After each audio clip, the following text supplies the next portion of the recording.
فیروز گاندھی کا مذہب۔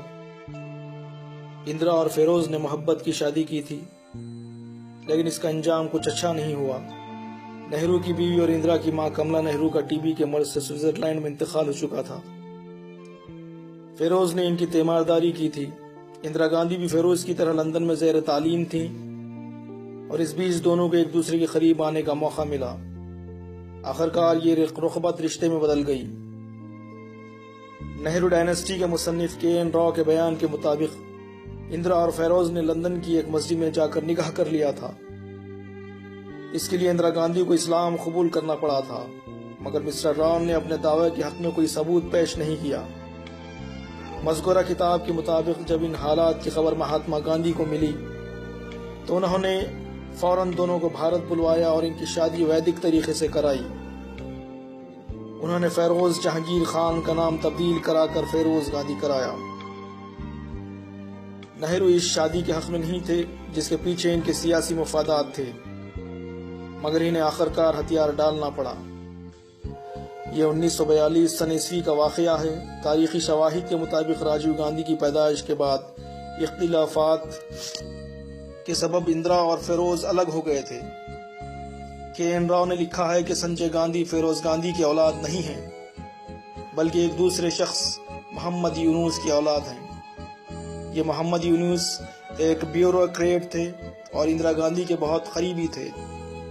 یہ خارجہ معاملات میں ان کے مشیر تھے اور ترکی، انڈونیشیا، عراق و اسپین میں سفیر بھی رہے۔ یہ مجاہد آزادی تھے اور خان عبد الغفار خان کے قابل اعتماد ساتھیوں میں سے تھے۔ محمد یونس کا 17 جون 2001 عیسوی میں راجدھانی دلی میں انتقال ہوا۔ انہوں نے اپنی یادداشت پر مشتمل ایک کتاب لکھی جس کا نام پرسنز، پیشن اینڈ پالیٹکس کا۔ اس کتاب میں انہوں نے اس سلسلے میں تو کچھ نہیں لکھا، البتہ یہ لکھا ہے کہ سنجے گاندھی کا اسلامی طریقے کے مطابق ختنہ کیا گیا تھا۔ محمد یونس سنجے کی موت پر پھوٹ پھوٹ کر روئے تھے۔ وہ چاہتے تھے کہ وہ کسی مسلمان لڑکی سے شادی کریں۔ فیروز گاندھی کا مذہب کیا تھا، یہ تحقیق کا موضوع ہو سکتا ہے۔ عام طور پر یہ سمجھا جاتا ہے کہ وہ ایک پارسی تھے، لیکن شاید اس معاملے میں کچھ کنفیوژن ہے۔ ان کے والد کا نام جہانگیر خان تھا، جو کہ نواب خان کے نام سے مشہور تھے۔ بعض روایتوں کے مطابق یہ ایک ایرانی مسلمان تھے۔ کے این راؤ نے یہ بھی لکھا ہے، البتہ ان کی ماں رتی مائی پارسی سے تبدیلی مذہب کرنے والی نو مسلمہ تھیں۔ ان کے خاندان کا سرنیم گنڈی ہوتا تھا۔ فیروز گاندھی کو جو پارسی کے طور پر مشہور کیا گیا، یہ ہندوستانی افغان کے مزاج اور یہاں کی سیاست کو مد نظر رکھتے ہوئے کیا گیا۔ فیروز جہانگیر خان عرف فیروز گاندھی اپنے 5 بھائی بہنوں میں سے سب سے چھوٹے تھے۔ ان کے 2 بھائیوں کے نام دوراب جہانگیر اور فریدون جہانگیر بتائے جاتے ہیں، اور بہنوں کے نام تہمینہ اور الو ہیں۔ ایرانی مسلمانوں کے نام فارسی ہوتے ہیں، یہ عام بات ہے، مگر پارسیوں کے نام عربی نہیں ہوتے۔ ان کے بھائیوں کے نام کے الفاظ فارسی ہیں، مگر ان کے بہنوں کے نام خالص عربی ہیں۔ اس سے اس سلسلے میں کچھ اشارہ ضرور ملتا ہے۔ فیروز کے رشتہ داروں کا کچھ اتا پتہ نہیں ملتا، البتہ ایک آدھا جن کے بارے میں کچھ خبر ملتی ہے، اور وہ پارسی ہیں۔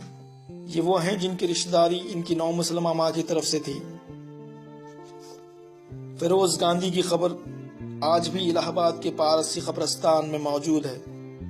ممکن ہے انہیں یہاں دفن کا فیصلہ بھی اسی تناظر میں کیا گیا ہو، جس کے تحت انہیں ایک پارسی کے طور پر مشہور کیا گیا۔ اگر انہیں ایک مسلمان بتایا جاتا تو آج ان کی اولاد کو بھارت میں حکومت کرنا آسان نہ ہوتا۔ حالانکہ پارسیوں کے طریقے کے مطابق ان کی لاشوں کو ایک اونچے مقام پر رکھا جاتا ہے، جہاں گدھ اور دوسرے مردار خور اسے کھا جاتے ہیں، لیکن فیروز کی لاش کے ساتھ ایسا نہیں کیا گیا۔ بہرحال اس سے قطع نظر کہ فیروز گاندھی مسلمان تھے یا پارسی، اس میں کوئی اختلاف نہیں کہ وہ ایک زبردست سیاستدان تھے اور ان کی خدمات ناقابل فراموش ہیں۔